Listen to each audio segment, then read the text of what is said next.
ఆ రోజు ఆ డాష్ మీద ఉండి నేను డిసైడ్ అయ్యాను ఉన్న ఎమ్మెల్యేని కూడా కొట్టాలని చెప్పి. నేను పోటీ చేయడం వల్ల రూలింగ్ ఎమ్మెల్యే మనిషి ఓడిపోయినాడు.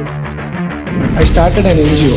50,000 పోస్టులు డిఎస్సి కోచింగ్కి నోటిఫికేషన్ పడింది. 43 మంది టీచర్లు అయినారు. గవర్నమెంట్ జాబ్ 4,000 రూమ్ రెంట్ కూడా పడుతుంది కదా, ఎట్లా సర్వే అవుతారు అని అడిగితే టాప్. సో ఇంత భారీ మెజారిటీతో అనేది మీరు గెలిచిరంటే సార్, ఈరోజు మీరు ఎన్నో నిద్రలేని రాత్రులు గడిపారు, ఎన్నో కాంప్రమైజ్లు అనేది చేసుకున్నారు. సో ఇక్కడ ఒక మీ లైఫ్ జర్నీ అనేది ఒకసారి మీరు చెప్పండి. అంటే అన్నకి కొంచెం ఇలాంటివన్నీ ఇష్టం లేవు, కానీ అయినా కూడా మీ లైఫ్ జర్నీ అనేది చాలా మందికి ఈరోజు ఇన్స్పిరేషన్. ఎందుకంటే దగ్గరుండి నేను చూశాను.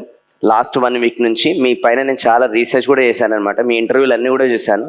ఒక్కొక్క ప్రాబ్లం అనేది ఇప్పుడున్న యంగ్స్టర్స్కి ఒక్కొక్క ఫస్ట్ క్లాస్ ఎలా అయితే మీరు కంప్లీట్ చేస్తారో, సెకండ్ క్లాస్ కంప్లీట్ చేస్తారో, అన్న ఒక్క ప్రాబ్లం ఇసుకొట్టు మీ జీవితంలో ఒక క్లాస్ కంప్లీట్ చేసినట్టు లెక్క అనమాట. ఎందుకంటే అట్లాంటిది అనుభవించి ఈరోజు ఒక గొప్ప నాయకుడు అనేది అయ్యాడు. ప్లీజ్. ఫస్ట్లీ మా కళ్యాణ్ భాయ్కి అండ్ ఇక్కడ ఉన్నటువంటి యంగ్స్టర్స్కి, పెద్దలకు అందరు కూడా వెరీ గుడ్ ఈవినింగ్. మొన్న రీసెంట్గా మా రజనన్న వెరీ క్లోజ్ ఫ్యామిలీ ఫ్రెండ్, వాళ్ళ ఫ్రెండ్స్ అందరూ నా దగ్గరకు వచ్చి ఇట్లా ఒక ప్రోగ్రామ్ ఉందన్న స్కిల్ డెవలప్మెంట్ దాని మీద అని చెప్పి చెప్పడం జరిగింది. సో కళ్యాణ్ భాయ్ గురించి చెప్తా ఉన్నారు. నాకు తెలియదు ఏమేమి అని చెప్పి గూగుల్ వేసి చూసిన. I went through speeches, motivation speeches ఇవన్నీ కూడా చూస్తూ ఉన్నా. మీ ఏజ్ ఎంత అని అడిగినాం. అంటే పాస్ట్ 15 years నుండి వేరియస్ ప్రోగ్రామ్స్ ఆర్గనైజ్ చేస్తూ యంగ్స్టర్స్లో ఎంతో అవేర్నెస్ చేస్తున్నాడు. చూస్తేనేమో చిన్న పిల్లలు లేకున్నాడు. మీరు 15 years నుండి ఏం చేస్తారు అన్నాను. I studied about it. కానీ ఈరోజు ఇక్కడికి వచ్చిన తర్వాత from past 15-20 minutes I'm seeing తను మీ అందరికీ నాలెడ్జ్ గెయిన్ చేయడానికి తను పడుతున్నటువంటి కష్టం. అండ్ ప్రీవియస్ 15 years నుండి ఈ ట్రైనింగ్ ప్రోగ్రామ్స్ పెడుతూ దాదాపు 20 లక్షల మందిని ఒక మంచి నాలెడ్జ్ గెయిన్ అయ్యే విధంగా బిజినెస్ పరంగా అండ్ వేరియస్ ఫీల్డ్స్లో ఎంత స్ట్రగుల్ అవుతున్నందుకు, కష్టపడుతున్నందుకు కళ్యాణ్ భాయ్కి కంగ్రాచులేషన్స్. సో బేసిక్లీ నేను చిన్నప్పటి నుండి అంటే బార్న్ అండ్ బాటప్ అంతా యూసుఫ్ కూడానే. నా స్కూలింగ్ అంతా అయిపోయిన తర్వాత విజ్ఞాన్ విద్యాలయంలో ఇంటర్మీడియట్ చేసినాను 2002లో. దాని తర్వాత I joined architecture. 2007 passed out అయిన తర్వాత నేను ఏదో క్రియేటివ్ ఫీల్డ్లో పోయి బిల్డింగ్లు కడదాం, వెంచర్లు చేద్దాం అనుకున్న సమయంలో మా ఫాదర్ ఉండి, and at the same time architecture అయిపోయిన తర్వాత I started and NGO.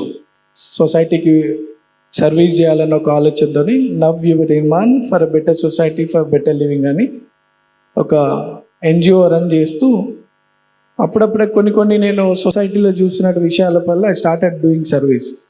So campus నుండి కొంతమంది పిల్లలు డిఎస్సి కోచింగ్ అంటే district selection committee teacher jobs గురించి, కొంతమంది స్పాన్సర్షిప్ గురించి వచ్చినుండే. ఆ టైంలో అంటే 2008లో అప్పుడు వైఎస్ రాజశేఖర రెడ్డి గారి గవర్నమెంట్, కాంగ్రెస్ గవర్నమెంట్ ఉండే. 50,000 పోస్టులు డిఎస్సి కోచింగ్కి నోటిఫికేషన్ పడ్డాయి. కొంతమంది పిల్లలు నా దగ్గరికి వచ్చి, నేను ఐ వాజ్ 23 అప్పుడు, 23-24 వచ్చి కోచింగ్ ఇప్పిస్తే వీళ్ళంతా కూడా జాబ్స్లో సక్సెస్ అవుతారన్న, వాళ్ళు బాగా financial weak, Mahabubnagar, Nalgonda different డిస్ట్రిక్ట్స్లో ఉంటారు, ఇక్కడ చదువుకుంటున్నారు హాస్టల్స్లో అని వచ్చినారు. ఆ టైంలో నాకు కాంపిటేటివ్ ఎగ్జామ్స్ మీద అసలు నాలెడ్జ్ కూడా లేదు. I just finish my architecture. అప్పుడు చిన్నగా ఉండే, అప్పుడప్పుడు నేర్చుకుంటున్నా సమాజంలో. అప్పుడు కాంపిటేటివ్ ఎగ్జామ్స్ అంటే ఏంది, దాని ఇంపార్టెన్స్ ఏంది, గవర్నమెంట్ జాబ్స్ వస్తే వాళ్ళ లైఫ్స్ ఎట్లా ఉంటాయి అని తెలుసుకొని, లేదు ఈ పిల్లలందరినీ మనం చదివించాలని చెప్పి 500 మెంబర్స్ని ఒక ఇన్స్టిట్యూట్తో టైఅప్ అయ్యి 500 మందికి I sponsored for DSC coaching. అందులో 43 మంది టీచర్లు అయినారు. ఇప్పుడు 2008-9 ఆ టైంలో టీచర్స్ అయినారు. అప్పుడు వాళ్ళందరూ సక్సెస్ అయిన వాళ్ళందరూ నా దగ్గరికి వచ్చినారు. వచ్చి అందరు ఫెలిసిటేట్ చేసుకుంటూ ఉంటే కూర్చొని మాట్లాడుకుంటా మీ శాలరీ ఎంత ఉంటుందని అడిగిన. 4,000 అన్నా. అంటే గవర్నమెంట్ జాబ్ 4,000 రూమ్ రెంట్ కూడా సరిపోదు కదా, ఎట్లా సర్వైవ్ అవుతారు అని అడిగితే ఆ 18 months వాళ్ళ పీరియడ్ అయిపోయిన తర్వాత 18,000 20,000 పే వస్తుందని చెప్పడం జరిగింది. నా ఈరోజు డిఎస్సి ఈరోజు ఆ రోజు సక్సెస్ అయిన వాళ్ళు ఈరోజు మోస్ట్లీ 1 lakh ప్లస్ డ్రాయింగ్. అట్లా ఫస్ట్ అచీవ్మెంట్ నా లైఫ్లో అంటే త్రూ ఎన్జిఓ యంగ్స్టర్స్కి ఎడ్యుకేషన్ పరంగా సపోర్ట్ చేస్తే వాళ్ళు సక్సెస్ అయినారు. వాళ్ళందరినీ ఫెలిసిటేట్ చేస్తూ వాళ్ళకి ఇంకా ఇన్స్పిరేషన్గా ఉండాలా, వాళ్ళు టీచర్ జాబ్స్ కొట్టినారు, రేపు Group 1 Group 2 సివిల్స్ కూడా ఇంట్రెస్ట్ ఉన్న వాళ్ళని మనం ఎంకరేజ్ చేయాలని ఆలోచనతో పెద్ద ఫెలిసిటేషన్ ప్రోగ్రామ్ పెట్టిన. వాళ్ళకి చాలామంది ఇట్లే యంగ్స్టర్స్ వచ్చినారు, క్రౌడ్ వచ్చినారు, కొంతమంది పొలిటీషియన్స్ కూడా ఇన్వైట్ చేసినాను. నేను పెద్ద మనుషులు కదా, నాకేం పొలిటికల్గా రావాలని ఇంట్రెస్ట్ లేదు అసలు. సో ఇన్వైట్ చేస్తే అక్కడ ఉన్నటువంటి మా లోకల్ ఎమ్మెల్యే అప్పట్లో 2009-10లో మా కాన్స్టిట్యున్సీలో అట్లా ఎట్లా వస్తారు ఎమ్మెల్యే ఈ లీడర్స్ అని చెప్పి ఆ మినిస్టర్స్ని ఎవరిని రాకుండా నా ప్రోగ్రామ్ రాకుండా చేసింది. సరే నేను కామ్గా ఉన్నాను, నా ప్రోగ్రామ్ సక్సెస్ అయింది. ఆ రోజు ఆ డాష్ మీద ఉండి నేను డిసైడ్ అయినా ఉన్న ఎమ్మెల్యేని కూడా కొట్టాలని చెప్పి I got into MIM 2009లో. నేను కార్పొరేటర్గా పోటీ చేసిన ఫస్ట్. నేను గెలుస్తాను కాదు, ఇంకా నేను ఒక లక్ష్యం పెట్టుకున్నాను అనమాట. అంటే రాజకీయం ఇంకా బిజినెస్ గురించి నాకు. సో నేను పోటీ చేయడం వల్ల ఆ రూలింగ్ ఎమ్మెల్యే పార్టీ తరఫున ఎమ్మెల్యే మనిషిని ఓడిపోయినాడు. అండ్ దెన్ ఇంకొక డివిజన్లో తనకి 3 పిల్లలు ఉన్నారు, తను గెలిచినాడు. So right to information act కింద I got all the information, school records, health, medical అన్నీ తీసుకొచ్చి కోర్టులో వేసి డిస్క్వాలిఫై చేయించాను. కోర్టులో వేసి డిస్క్వాలిఫై ఉన్న గవర్నమెంట్ ఎమ్మెల్యే పవర్ఫుల్ వాళ్ళంతా, నేనేమే కామన్ మ్యాన్. అంటే లక్ష్యం ఒకటి పెట్టుకున్నా ఇంకా చేయలేదు, దాన్ని స్లోగా ఒక్కొక్కటి చేసుకుంటారు.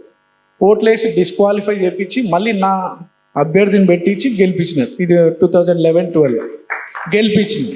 2 సీట్లు కొట్టినాం, ఇంకో కార్పొరేటర్ని గుంజుకున్నాం, క్లోజ్ అయ్యి నా చేస్తున్నటువంటి activities and same time government schemes అన్నీ కూడా జెన్యున్ బెనిఫిషియర్స్కి నా ఆర్గనైజేషన్ ద్వారా, నా ఫాలోవర్స్, నా రిలేటివ్స్, నా టీం ద్వారా అందరికి కూడా